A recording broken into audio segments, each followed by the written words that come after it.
Selenium interviews, especially when the interviewer wants to test your understanding of how web elements are identified in dynamic and complex applications. Let's first understand what XPath and CSS selectors are. XPath is a language used for navigating through elements and attributes in an XML document. Since HTML is also a type of XML, XPath can be used to locate web elements precisely based on their structure, attributes, or even text content. On the other hand, CSS selectors are patterns used to select HTML elements based on their ID, class, type, attributes, and hierarchical relationships, the same way we use them in styling with CSS. Now let's compare them based on key features. 1. Syntax simplicity. CSS selectors generally have a cleaner and shorter syntax compared to XPath. For example, XPath, input at email. CSS, input #email. So, for simple selectors, CSS is easier to write and understand. 2. Performance.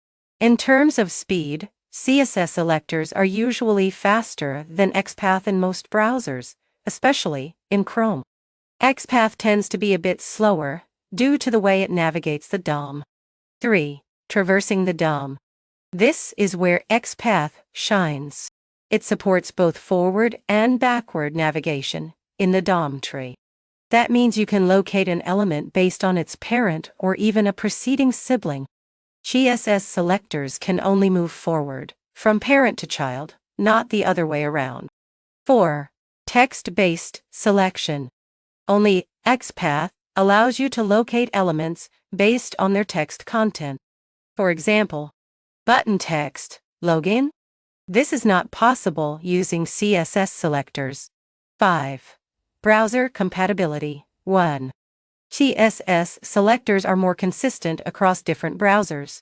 Some older versions of Internet Explorer had issues executing complex XPath queries, though this is less of a concern today. 6. Use in Selenium. Both XPath and CSS selectors are widely used in Selenium. However, best practice is to use ID or name locators if available. If not, use CSS for speed and simplicity, or XPath when complex relationships or text conditions are needed. So which is better? It depends on the use case. Use CSS selectors when you want performance and simplicity. Use XPath when you need flexibility, like navigating the DOM in both directions or selecting elements by text. In real-world projects, you'll often use a combination of both, based on the structure of the web application under test.